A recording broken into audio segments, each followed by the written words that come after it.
time to master pep. I'ma tell the whole truth and shame. Shalom fam, thank you once again for checking in here at Word Made Fresh. I am Solomon, that's Shalom. We are back with the 5th part video in our series Torah or Nah. If you're returning, we appreciate you. If you're new, we encourage you to go back and check out the first 4. You'll see why we stand where we stand in regards to believing that Torah has not been done away with. So it's definitely important that you go check out those first 4 videos, and then this one makes a little bit more sense. We will say, as we've said in the last video, that we don't by any means of the imagination teach that righteousness is obtained by keeping Torah, but we're more emphasizing, what happens after, repentant heart and faith in the gospel, and one is born from above, or born again, as the scripture says. Now, what happens to Torah after that? And so that's what we're looking at. And as promised, we're going to look at those passages of scripture that look like they may contradict, the position that Torah is still in play. So we're going to do that. We're going to jump right to it. Not a lot of introduction. Let's look at Acts chapter number 15. That's one of those passages that are used to do that. I will say again, by way of preference, that when looking at Acts chapter number 15, you have to establish the reason that the passage even exists. The whole entire conversation, the dispute that's going on there, there's a reason for that. And if you don't address that reason with your interpretation, then your interpretation is probably going to be off. And so let's establish the reason that this entire chapter, this entire conversation even exists, and it's found in 2 verses, beginning in verse number 1. And the word says this: "And certain men came down from Yehuda and were teaching the brothers, unless you are circumcised according to the practice of Moshe, you are unable to be saved." Verse number 5 says this: "And some of the believers who belonged to the sect of the Pharisees rose up, saying, it is necessary to circumcise them and to command them to keep the Torah of Moshe." So what you have here is, a statement, a position that's being held by groups of people. And the position is simple. Verse number 1 makes it clear, is that they were teaching the people that they had to be circumcised to be saved. That's very important that we understand. That is the premise behind the entire conversation that's getting ready to happen. And verse number 5 echoes the same thing, except this group from the Pharisees, they add on to that statement, saying not only do they need to be circumcised to be saved, but they got to keep the entirety of the law of Moshe. Now, the way that we know that these 2 statements are synonymous is because of Peter's answer. When Peter, when he answers the question, he's going to be the one that understands it, the statement or the position. And so by looking at his answer, that's going to help us to clearly understand the statements that's being made by these different groups of people. So looking at Peter's answer, we're going to begin in verse number 7 of Acts 15. And Peter, again, who clearly understood the statement, answers this way: "And when there had been much dispute, Peter rose up and said to them, Men, brothers, you know that a good while ago Elohim chose among us that by my mouth the nations should hear the word of the good news and believe. And Elohim, who knows the heart, bore witness to them by giving them the set-apart spirit, as also to us, the Ruach HaKodesh, and made no distinction between us and them, cleansing their hearts by belief. Now then, why do you try Elohim by putting a yoke on the neck of the taught ones, which neither our fathers nor we were able to bear?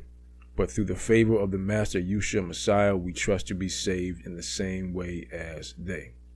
So let's evaluate Peter's answer again, because what we're doing is we're establishing the purpose that Acts chapter number 15 even takes place. And we said that purpose is that some were teaching that you had to be circumcised to be saved. And then there was another group that was teaching not only do you have to be circumcised, but you also have to keep the entirety of the Torah of Moshe. And Peter answers in verse number 7. He says this at the latter part. We won't read the whole thing, but he says that by my mouth, the nation should hear the word of the good news and believe. So Peter's harking on belief. We know that for salvation, it takes belief, right? Look at verse number 8. At the latter part, he says, by giving them the Ruach HaKodesh, or the set-apart spirit, as also to us. We know that the indwelling of the set-apart spirit, that comes at the point of salvation. When a person with a repentant heart believes the good news of Yeshua HaMashiach, then what happens is they're born from above, or born again, and they get the indwelling of the Ruach HaKodesh, the set-apart spirit. That's at the initial point of salvation, right? Let's look at verse number 9. And made no distinction between us and them, cleansing their hearts by belief. A third time, here it is. Peter is once again addressing belief, addressing faith, addressing salvation. He uses the word belief. He says that they're cleansing their hearts by belief. We understand that takes place at the point of salvation. Look at verse number 11. We'll get back to verse number 10, but verse number 11 says this: but through the favor of the Master Yeshua Messiah, we trust to be saved in the same way as they. So all of Peter's answers, that's 4 different times when Peter answers, he answers their statement, or his rebuttal to their statement is that, listen, they're talking about keeping Torah for the purpose of being saved. And each time he states something, he says it's about belief. He says they receive the word Hakadesh like we do. About belief, belief, belief. That's what he's harping on. So that has to be understood, that is the question being asked. And again, if you interpret Acts chapter number 15 outside of answering that statement, then you're going to get it wrong. Peter's simply saying, listen, we're not keeping Torah, we're not being circumcised to be saved. It is by belief. So what about verse number 10? Let's read verse number 10 again. It says this in verse number 10. Now then, why do you try, Elohim, by putting a yoke on the neck of the taught ones, which neither our fathers nor we were able to bear? So what is this yoke that he's talking about, right? What is the question being asked? The question or the statement here is not we're just keeping Torah. No, it's keeping it for salvation.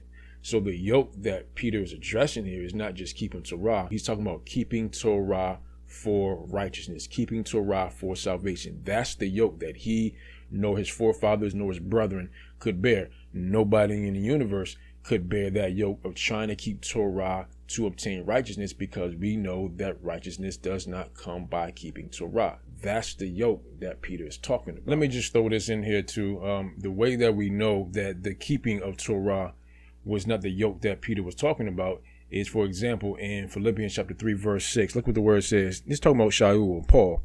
He says, according to order, persecuting the assembly, according to righteousness that is in the law, having become blameless. So Shaul says, when it comes to keeping Torah, he says, I did that. I was blameless in keeping Torah. So the idea that people could not keep Torah, that's a false idea. That's Peter, when he had the dream, he said, I ain't never eaten anything that's common or unclean. Never, his entire life. So people kept Torah. Israelites, they kept it. That wasn't the yoke. The yoke was trying to keep it to obtain righteousness. So now let's continue on in the passage to look at verse number 19. Yaakov, that's James. He now jumps in on the conversation. He has something to say about it. And as his answer in verse number 19, he says, therefore I judge that we should not trouble those from among the nations or the Gentiles who are turning to Elohim, but that we write to them to abstain from defilements of idols, and from whoring, and from what is strangled, and from blood. And once again, just like we said in the last video, Torah has been given one time. So the New Testament doesn't have to preach all of Torah all over again. That's why Yahusha, if you recall, he only went through like 6 of those commands that we looked at in chapter number 5 of Matthew. He only went through like 6 of them. He didn't have to go through all of them, right? Well, now here in verse number 20 of Acts chapter number 15, James is going through a couple of commands because he doesn't have to preach all of Torah all over again. He's just addressing certain things that he knows to be an issue in that particular assembly of Gentiles. And the way we know that he's not going to go preach through all of the Torah Moshe again is because in verse number 21, look what it says. It says, for from ancient generations Moshe has in every city those proclaiming him, being read in the congregation every Sabbath.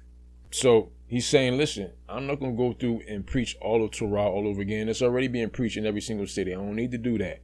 But what I need to do is address certain commands that you guys are violating so that I can emphasize those, get you back on track with that. And again, as you look at these commands, these are not listed in the 10 commandments. So again, that whole idea of we're just keeping the 10 commandments, again, I got to go out the window. These commands are found in other places in the passages of scripture, Exodus and Numbers and such. And so once we get back to keeping everything in context, once we get to answering, the statement, the position, which is keeping Torah for salvation, being circumcised for salvation, then this passage can be interpreted correctly, where he says, we do it by belief. We're saved by belief. We get the work by belief. Y'all ain't got to keep the law to be saved. But I'm emphasizing these couple of commands because y'all ain't doing right on those, right? Conclude there. This is a short but sweet one, getting right to the point. Again, we got other passages to tackle. Again, Colossians, Galatians, there may be some others in there as well. Looking at Hebrews too. That's going to be another good one. So come back. Listen, if you found any value whatsoever, thumbs up, give us a like. That helps out the algorithm so that other people who may be interested in this thing can get this truth here. And if this is your first time We encourage you to subscribe as well. And for our returning subscribers, we thank you so much. For our new subscribers, we thank you so much for being a part of this community as we continue to grow in faith and love and knowledge of the Most High. And as we sign off until next time, learn the word, live the word, and share the word. Shalom.